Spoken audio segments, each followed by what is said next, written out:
Muy buenos días, Señor les bendiga a cada uno de ustedes. Le damos gracias a Dios por este inicio del proyecto Saqueo.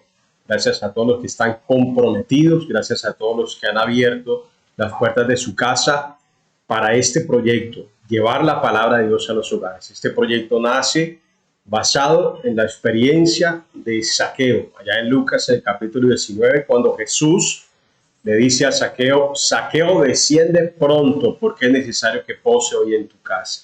Y después de que Jesús llega a la casa de Saqueo y expone todo el mensaje de salvación, dice la palabra: hoy ha llegado la salvación a esta casa. Y ese es el objetivo de este proyecto: llevar la palabra de Dios a las casas y que haya salvación en los hogares. Así que gracias a todos los que están abriendo sus casas, aperturando sus hogares, para que la palabra de Dios llegue y empiece una transformación en sus vidas y en todos sus seres queridos. Hoy damos inicio a nuestra primera enseñanza. La primera enseñanza tiene como título la necesidad de salvación, la necesidad de ser salvos. Ahora, nos preguntamos, ¿por qué nosotros necesitamos ser salvos? Vamos a estar hablando de unos temas muy puntuales, muy concretos. Primero, todos somos pecadores. Luego vamos a hablar acerca de las consecuencias que trajo el pecado a nuestras vidas, la solución para el pecado y qué necesitamos nosotros para ser salvos. Ese es el tema, la temática que vamos a desarrollar en esta primera enseñanza. Así que empecemos. Primero, todos somos pecadores, según dice la Escritura. Muchas personas piensan que de pronto porque en su concepto, en su propia imagen, ellos dicen: yo no soy una mala persona, yo soy bueno, yo no le hago mal a nadie, yo soy una persona trabajadora, yo me dedico a lo mío. Y bueno, quizás sea cierto, quizás sea una persona trabajadora, no le hace mal a nadie, según su propio pensamiento. Pero la salvación no tiene que ver con eso, la salvación no tiene que ver con nuestras obras, no tiene que ver con nuestras acciones. La salvación específicamente tiene que ver en lo relacionado con el hombre y Dios. Y ahí es donde está el problema. ¿Cómo nos ve Dios a nosotros? Según la palabra, según la Escritura. Recuerde que absolutamente todo lo que vamos a enseñar está basado en la Escritura. Entonces la palabra enseña que cuando el hombre fue puesto sobre esta tierra, fue puesto allá en el huerto de Edén, el hombre tenía la capacidad de relacionarse con Dios, de estar cara a cara con Dios, pero desafortunadamente el hombre perdió ese privilegio al haber pecado, al haber desobedecido a Dios, al haber transgredido todos los principios que el Señor le había establecido. El hombre los pasó por alto y eso causó que el hombre quedara separado de Dios, apartado completamente. Es lo que se llama la muerte espiritual, la separación de Dios. Así que de ahí en adelante toda la raza humana somos herederos de ese pecado y por lo tanto somos una raza separada de Dios, somos una raza caída.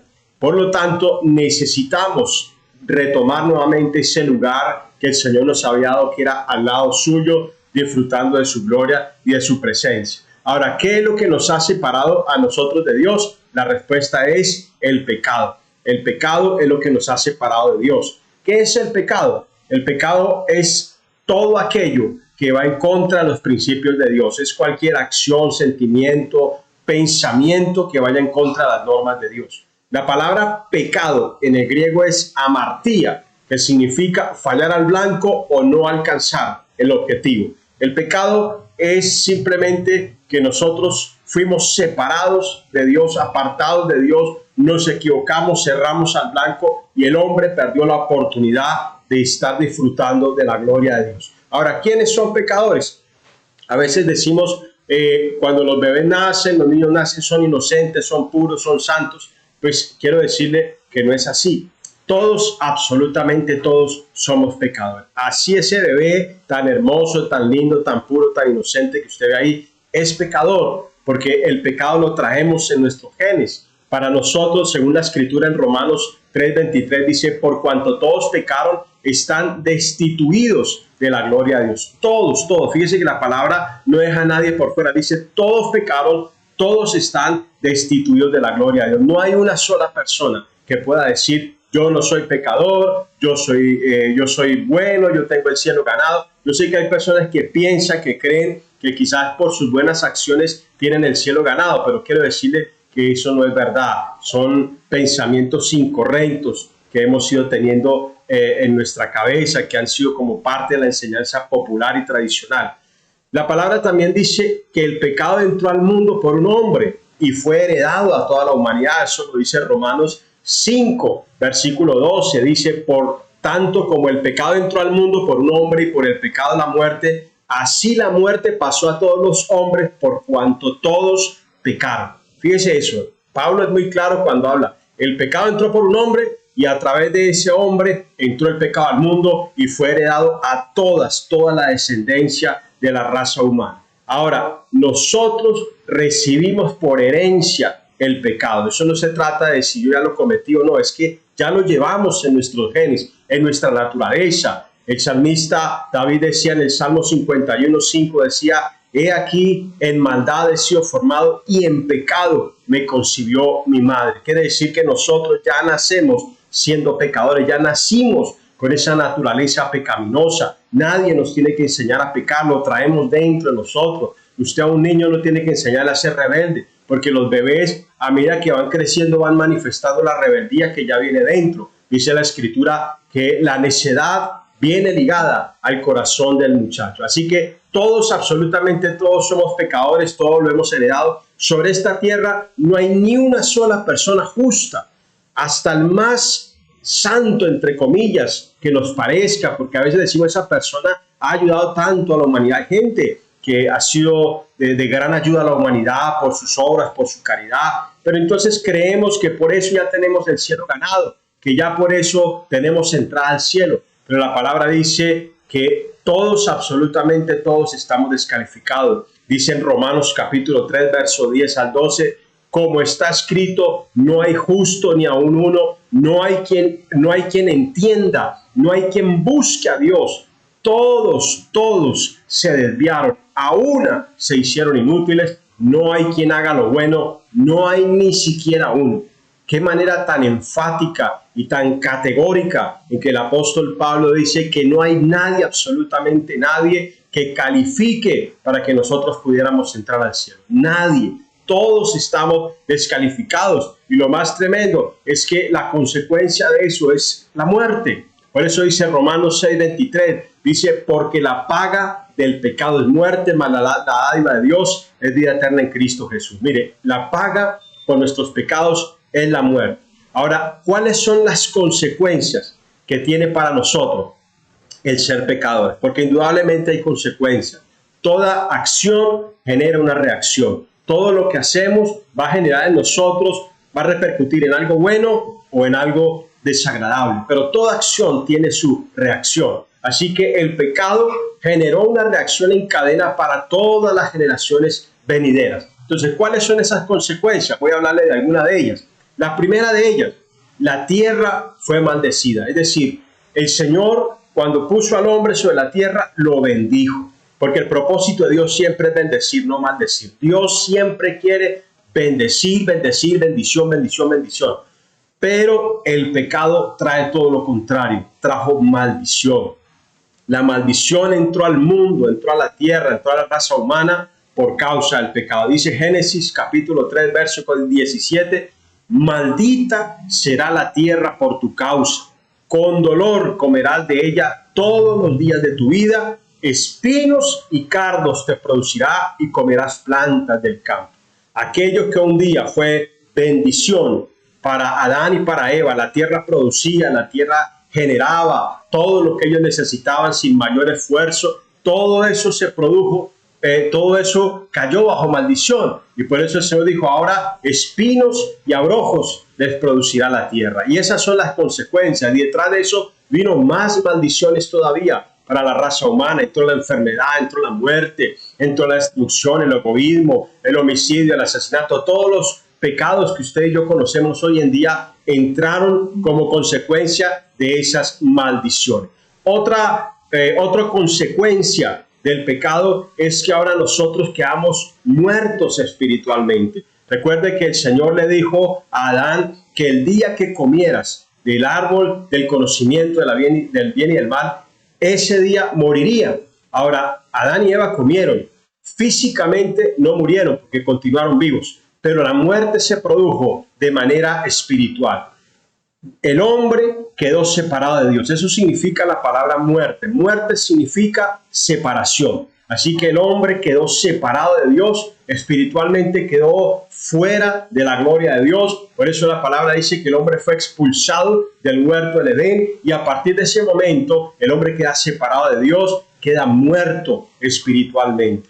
Cuando el hombre muere físicamente, se llama muerte porque hay una separación, el alma se separa del cuerpo. Entonces, espiritualmente es cuando el espíritu del hombre quedó separado de Dios, el dador de la vida, la fuente de vida. Por lo tanto, el espíritu del hombre quedó muerto. Nosotros, a partir de ese momento, de ese instante, cuando nacemos en pecado, nacemos muertos espiritualmente. Nacemos sin vida espiritual, porque nuestro espíritu está lejos de Dios. Tenemos un alma y tenemos un cuerpo y podemos estar vivos físicamente, pero espiritualmente nacemos muertos, nacemos separados de Dios. Solamente hasta cuando Cristo viene a nuestras vidas, podemos permitir que nuestro espíritu vuelva a tener vida.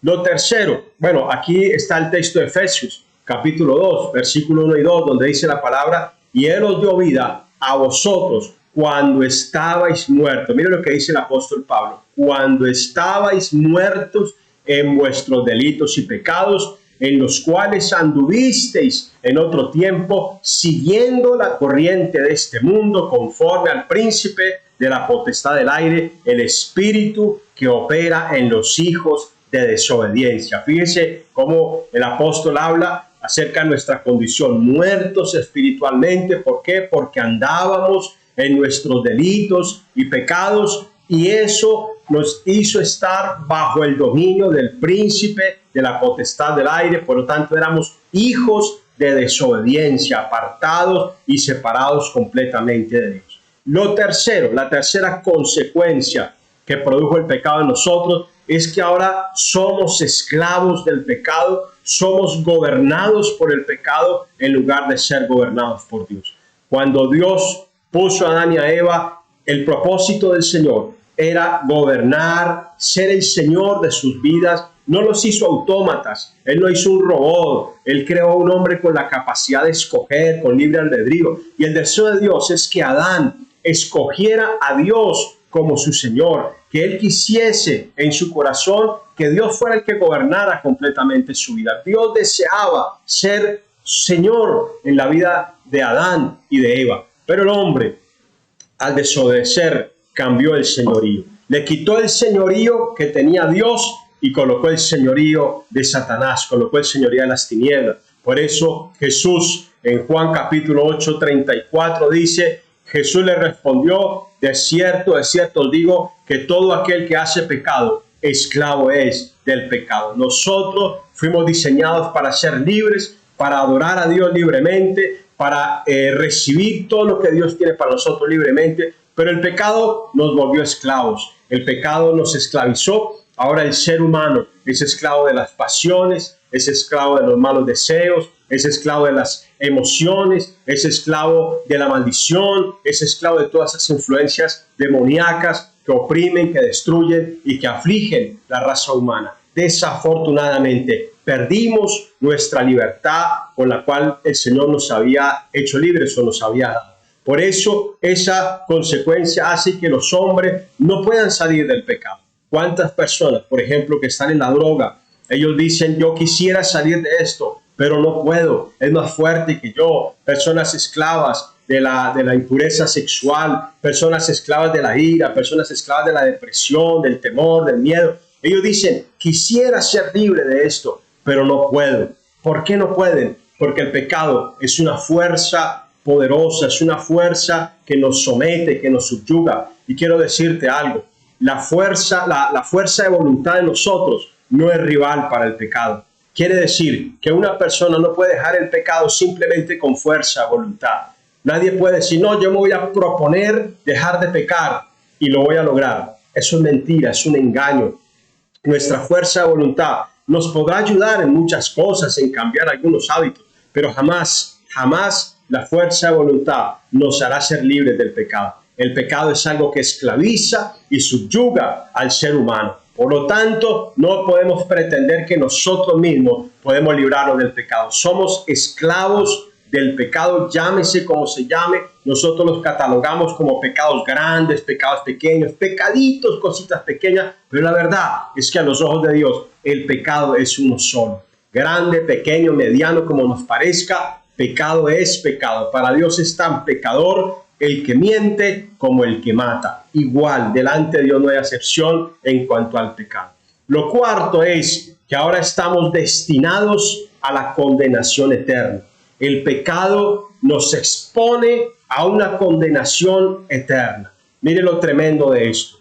Nosotros somos seres tripartitos. Somos espíritu, somos alma y somos cuerpo.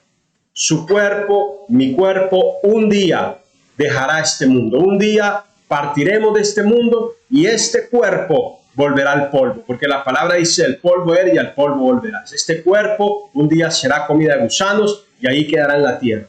Pero nosotros, nuestra esencia no es el cuerpo es solamente el medio por el cual nos desenvolvemos, pero nosotros, nuestra alma, nosotros somos seres espirituales. El espíritu que usted tiene volverá a Dios, y su alma, usted, su alma, su esencia, sus pensamientos, sus emociones, la mente, el alma que nosotros somos, esa alma solo tiene dos lugares para partir. Puede partir a una eternidad con Cristo o una eternidad sin Cristo, en un lugar de perdición y de tormento. Y eso, mi hermano querido, es lo que hizo el pecado. El pecado expuso nuestra alma a una condenación eterna, a una condenación donde vamos a estar separados de Dios por toda la eternidad. Es bueno que entendamos una cosa. Cuando una persona parte de este mundo, bien sea que si tiene a Cristo parte al cielo, a la presencia de Dios, y si no tiene a Cristo partirá a un lugar de tormentos, quiero decirle que cuando usted parta a la eternidad, nadie podrá cambiar ese destino. Quiere decir que si una persona parte a un lugar de condenación, nadie lo podrá sacar de ese lugar. Nos han hecho creer que a través de misas y de oraciones, las personas van a un lugar de purgatorio, son atormentados un tiempo y luego salen de allí. Quiero decirle que esa enseñanza es antibíblica, no es verdad, no está respaldada por la Escritura. No existe ese lugar llamado purgatorio, no existe, en la Biblia no aparece. En la Biblia aparece el lugar de tormentos, el lago que arde con fuego y azufre. Así que nosotros, por nuestro pecado, estamos destinados a ese lugar. Dice Apocalipsis, capítulo 20, verso 15. Y el que no se halló inscrito en el libro de la vida fue lanzado al lago de fuego. Qué tremendo, qué terrible es ese lugar, mi hermano. Qué tremendo pensar en que estaríamos toda una eternidad separados de Dios, sin que nadie nos pudiera sacar de allá. Dios mío, qué difícil va a ser eso. Qué tormento tan tremendo va a ser eso. Ahora, si ya conocemos que somos pecadores, que no importa cuántas cosas buenas hagamos, nuestra condición de pecador nos descalifica. Si ya entendemos las consecuencias del pecado, sabemos que por causa del pecado entra la maldición, que estamos muertos espiritualmente, que ahora somos esclavos del pecado y que ahora por causa del pecado tenemos una condenación eterna. La pregunta es, ¿qué solución hay para esto? ¿Cuál es la solución para el pecado? Y como lo dije anteriormente, la fuerza de voluntad no es la solución. Nuestros mejores deseos, decir, no, voy a proponer a ser la mejor persona, eso no te va a calificar nunca para el cielo. Jamás. Nada de lo que hagamos, nada, absolutamente nada, ningún sacrificio extraordinario que hagamos, nada nos podrá dar entrada al cielo. Solamente la única manera fue la provisión que Dios envió para solucionar el pecado. Dios hizo provisión para nuestra salvación a través de Jesús. Él envió a Jesús a la tierra como propiciación por nuestros pecados. En Juan capítulo 3, verso 16, el Señor dice, porque de tal manera amó Dios al mundo que envió a su Hijo unigénito para que todo aquel que en él cree no se pierda, mas tenga vida eterna. Qué hermosa palabra, qué tremendo, qué maravilloso Dios. Fíjate lo que es el amor de Dios. Dice de tal manera. ¿Por qué dice de tal manera? Porque es tan grande, es indescriptible el amor de Dios, que aún nosotros, estando en nuestros pecados, habiéndole desobedecido, estando apartados habiendo ofendido todos sus mandamientos, sus preceptos, aún así Dios nos amó y envió a su Hijo para que se convirtiera en el único camino para llegar al Padre. Porque Jesús dijo: yo soy el camino, la verdad, la vida, y nadie viene al Padre sino a través de mí. Así que cuando Cristo viene, Cristo se convierte en la solución para nuestros pecados. Cristo vivió una vida perfecta, sin pecado. Cristo fue crucificado, llevó el peso de los pecados del mundo entero sobre sí mismo, cargó nuestras maldiciones, cargó nuestra maldad, cargó todas las consecuencias. Él asumió el juicio que nos correspondía a nosotros, el juicio por haber pecado. Él lo tomó. Toda la ira de Dios fue consumada en Jesús. Jesús absorbió todo lo malo de la humanidad. Murió y al tercer día resucitó de entre los muertos y se ha convertido en el único camino para llegar al Padre. No hay, mi hermano querido, otro camino. No hay otro camino para llegar a Dios, sino única y exclusivamente a través de Jesús. Cuando nosotros recibimos a Jesús en el corazón, cuando creemos en Él, mi hermano querido, nosotros podemos tener acceso a la vida eterna. El sacrificio de Jesús hace posible que seamos perdonados y seamos convertidos en hijos de Dios. Dice Juan capítulo 1, versículo 12, más a cuantos le recibieron, a los que creen en su nombre, les dio el derecho de ser hechos hijos de Dios. A veces la gente dice: todos somos hijos de Dios.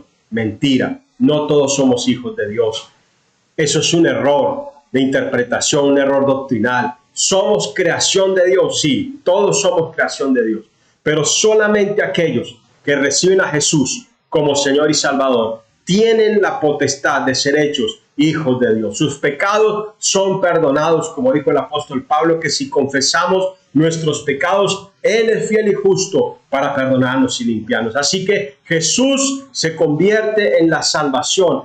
Ese es un regalo que no merecíamos. Por eso en Efesios capítulo 2, versículo 8 dice: porque por gracia sois salvos, por medio de la fe. Y esto no de vosotros, pues es don de Dios, no por obras, para que nadie se gloríe. La salvación que el Señor nos ofrece no tiene que ver con nuestro buen comportamiento ni con lo mucho que hagamos, no. La salvación tiene que ver con la fe en Jesús. Entonces surge la pregunta: ¿qué necesitamos para ser salvos? ¿Qué necesitamos para tener esa salvación? Número 1, necesitas tener un arrepentimiento genuino. Hechos capítulo 3, verso 19 dice: así que arrepentíos y convertíos, para que sean borrados vuestros pecados y para que vengan de la presencia del Señor tiempos de refrigerio. Mi hermano, lo primero que tienes que hacer es arrepentirte. La palabra arrepentimiento viene del griego metanoia. Meta significa cambio, noia, nous, mente. El arrepentimiento es un cambio de nuestra mentalidad, es pensar a la manera de Dios, pensar correctamente. Y cuando piensas correctamente, vives correctamente. Por eso el arrepentimiento es volvernos a Dios, darle un giro de 180 grados a nuestra vida, empezar a pensar como Dios piensa, dejar atrás nuestra vida pasada, la forma de pensar que teníamos. Eso es un genuino arrepentimiento. Es lo primero y lo más necesario. Cuando Jesús empezó a predicar el reino, Él dijo: arrepentíos, arrepentíos porque el reino de los cielos se ha acercado. Mi hermano, lo segundo que necesitas es reconocer a Jesús como Salvador y confesarlo con tu boca. Romanos capítulo 10, verso 9 al 13 dice que si confesares con tu boca que Jesús es el Señor y creyeres en tu corazón que Dios le levantó de los muertos, serás salvo. Porque con el corazón se cree para justicia, pero con la boca se confiesa para salvación. Mi hermano, cuando tú has creído en tu corazón lo que yo te he predicado, lo que te he hablado, de que Cristo murió por ti para darte vida eterna, que eres pecador y lo necesitas, cuando lo crees en tu corazón, debes confesarlo con tu boca, hablarlo y decir y reconocer que necesitas a Cristo y que lo recibes en tu corazón, porque la palabra dice, la vida y la muerte están en poder de la lengua. Cuando tú hablas, puedes decir, no acepto a Jesús, no quiero nada con Él, pero también puedes decir, reconozco al Señor como Salvador en mi vida. Y la decisión que tomes y la confesión que hagas va a determinar la vida eterna o la muerte espiritual por toda la eternidad. Así que yo le invito, mi hermano, para que hagamos juntos una oración donde reconozcamos que necesitamos de Él, donde reconozcamos que es necesario que Cristo venga a nuestras vidas. Jesús entró a la casa de Zaqueo, le predicó a Zaqueo y Zaqueo en su corazón entendió que necesitaba la salvación. Por eso la salvación pudo llegar a su vida, a su casa, a su familia. Y eso es lo que Dios quiere para usted hoy. Dios quiere traer salvación a su alma, a su vida, pero también traer salvación a toda su casa y a toda su parentela. La decisión es única y exclusivamente suya. Yo quiero hacer una oración para guiarlo a usted a que usted mismo reconozca al Señor como su Salvador. Le invito a que haga conmigo esta oración. Dígale, Señor Jesús, yo me arrepiento de mis pecados. Reconozco que he tenido una vida de pecado, apartado y separado de ti. Pero Señor, hoy me arrepiento y reconozco que te necesito. Necesito la salvación, necesito la vida eterna que solamente tú me puedes dar. Yo creo que tú eres el Hijo de Dios. Yo creo que tú, Jesús, viniste a este mundo y tomaste la forma de hombre y cargaste sobre ti todos mis pecados y moriste en la cruz y me hiciste libre de mis pecados y trajiste perdón a mi vida. Hoy te recibo como mi Señor y mi Salvador personal. Te doy gracias porque mi nombre está escrito en el libro de la vida y no será borrado jamás. Dame la presencia de tu Espíritu Santo para que me guíe y para que me oriente todos los días de mi vida. Gracias, Señor, en el nombre de Jesús. Amén y amén. Mi hermano, con esta sencilla oración, tú has pasado de muerte a vida, lo dice la palabra. A todos los que creyeron en Él se les dio potestad de ser hechos hijos de Dios. A partir de este momento, tú eres hijo, tú eres hija de Dios. Ahora vas a disfrutar de la vida eterna. Alguien puede decir, pero tan fácil, así de sencillo. Sí, así de sencillo. La salvación la recibimos por fe. La salvación la recibimos por creer en Jesús. Así que la buena noticia es que ahora eres salvo. Si has hecho esta oración con todo el corazón, si te has arrepentido del corazón, tú tienes a Cristo en el corazón y el que tiene al Hijo tiene la vida. El Señor les bendiga y el Señor les guarde.